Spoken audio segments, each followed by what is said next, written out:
Pony Tales. My name is Whitney. If you saw my video last week, you know January is National Train Your Dog Month and Walk Your Pet Month. And so we are continuing on with that theme throughout the month of January.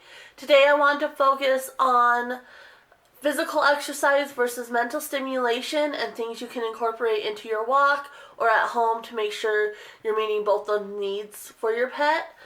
So first off, if you did see my video last week, you know I am doing the 30-day Walk the Dog Challenge. And so things that should be incorporated into walking we talked about were things like engaging with your pet, working on their basic obedience, and their leash manners. That's really important. You also want to allow them to explore their environment. That's a key component, especially utilizing their sense of smell, which is their primary sense. So they get a lot of mental stimulation from that. So you want to give them plenty of opportunities to sniff and explore around.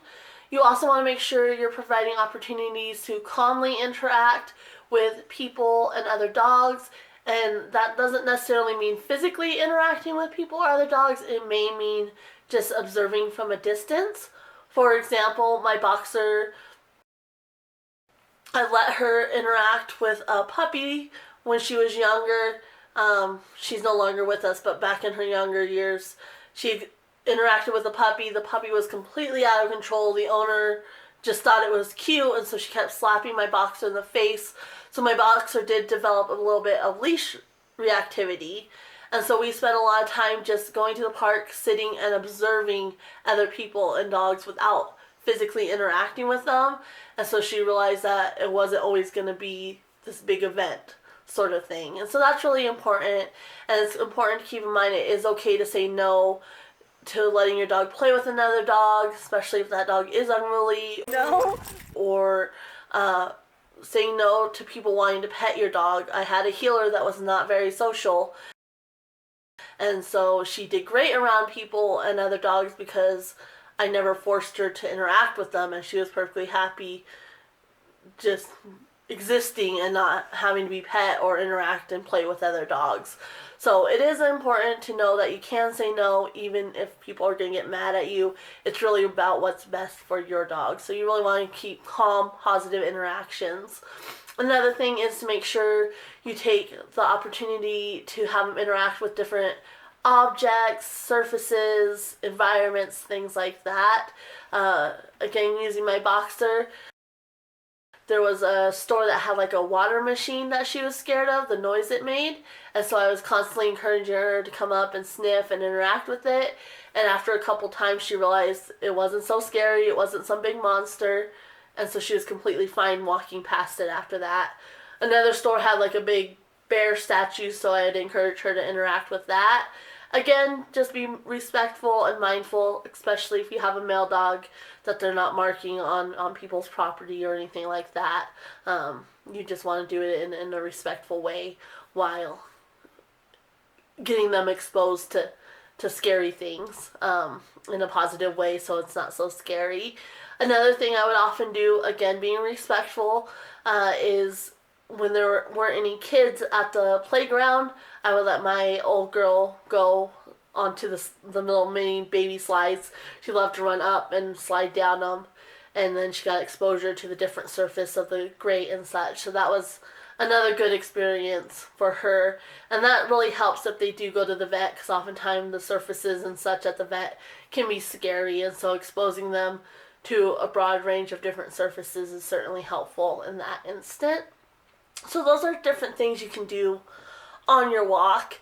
If you are focusing on the physical exercise of your walk, you want to make sure you have a warm-up or wind-down period where you do allow your dog to engage in the other components that you should be including in your walk. So that's important. It's fine to focus on the physical aspect as long as you're giving them opportunity either at the beginning or the end. And you need to warm up and cool down too, and so that's the perfect opportunity to allow them to explore their environment, maybe work on some basic obedience, interact with some people or other dogs, things like that. So that's really important. Okay, so next I want to talk about different games and activities you can do to make sure you are meeting your dog's mental stimulation needs. The first one's more of an activity, and it's just I just call it Follow the Dog. And so what this is just letting your dog take the lead and explore their environment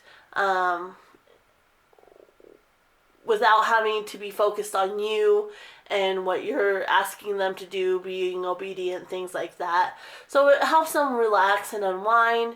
It provides mental stimulation by allowing them to use their sense of smell and explore their environment. And it still incorporates loose leash skills because, of course, if they're pulling you around, you're going to have them cue back into you. And so you can kind of use it as a reward for good leash manners.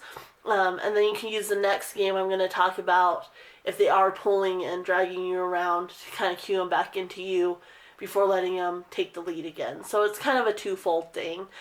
So I really find this beneficial and I like to play it. I'm going to insert a clip of me doing it with Nidra here.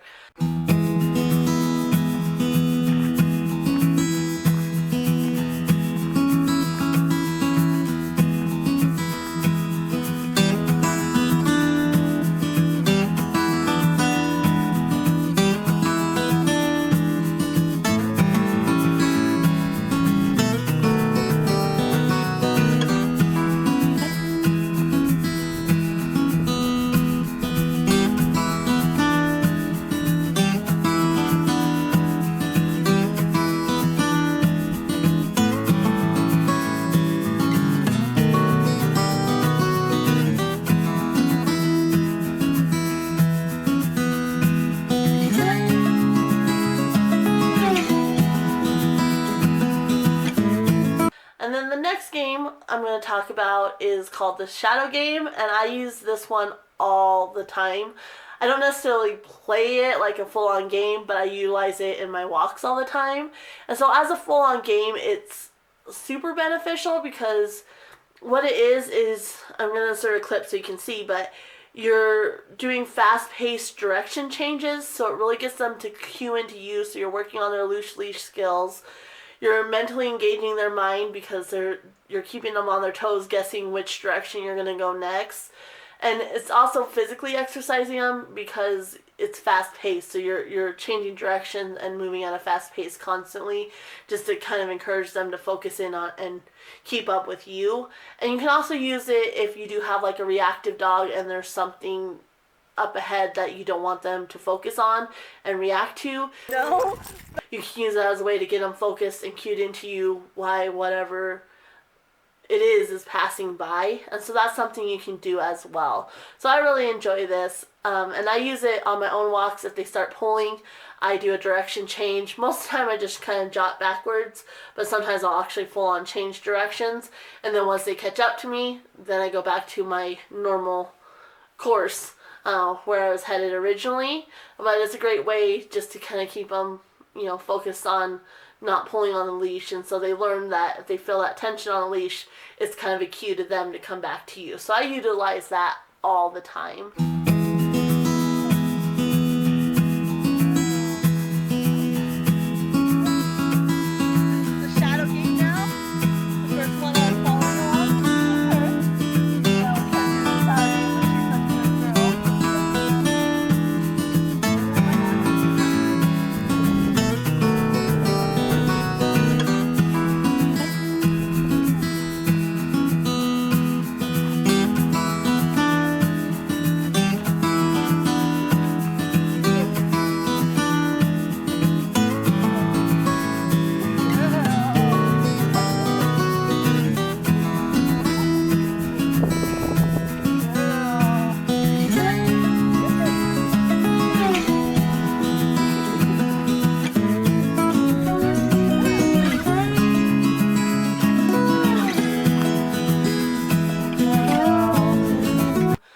The next thing is any type of scent-based game, and this can be out on your walks or in your house, whatever the case may be. You can sprinkle treats around and have them find the treats.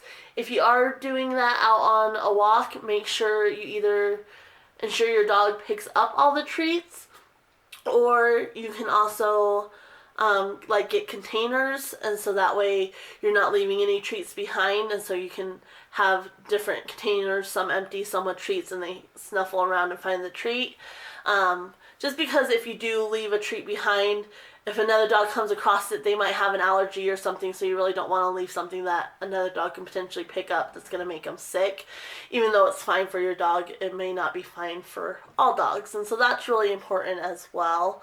At home, you can do like the cup game, so you get 3 cups and you hide a treat under one, and then you can kind of move them around and then have your dog find the treat that way. There's several different things you can do that are scent-based: snuffle mats, food toys, things like that. So that's a lot of fun for dogs and keeps them mentally stimulated. You can even, in the summertime, freeze like a block of ice with different chunks of food in it, and so that way they're having to lick and snuffle the ice to get to the food. That's a fun one to play with them and keep them engaged and active. You can also find a trainer in your area that does scent-based training, because scent is their primary sense, and so you really want to give them opportunity to engage that. So if you have a trainer that offers scent classes, that's something you definitely want to look into taking, because it's super beneficial.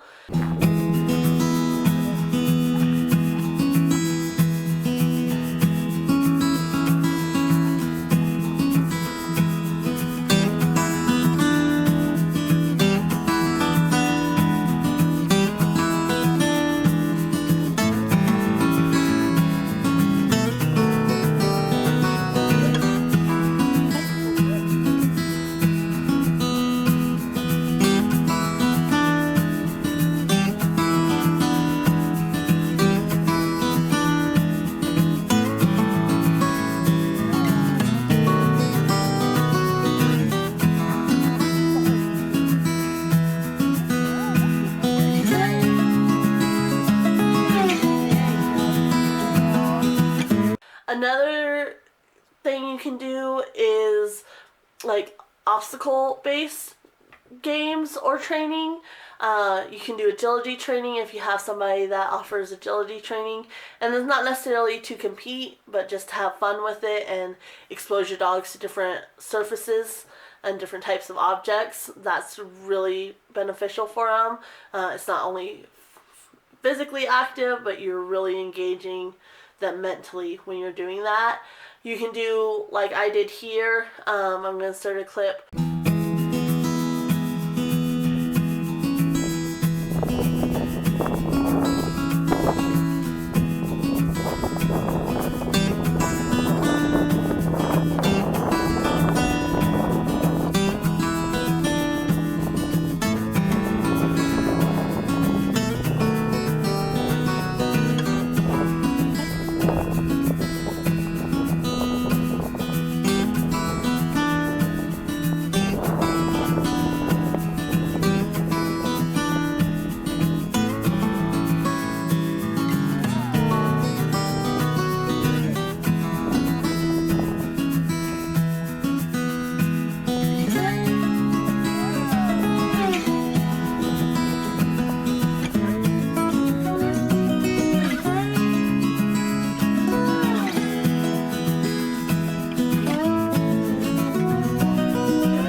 I just set up a mini obstacle course, so I put a tarp, an old side table, a chair, had a fake cat, some cones, and I sprinkled treats all around to include like a scent component to it.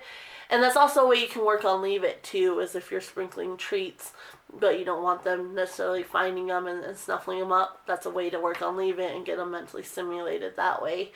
And so that's different things you can do.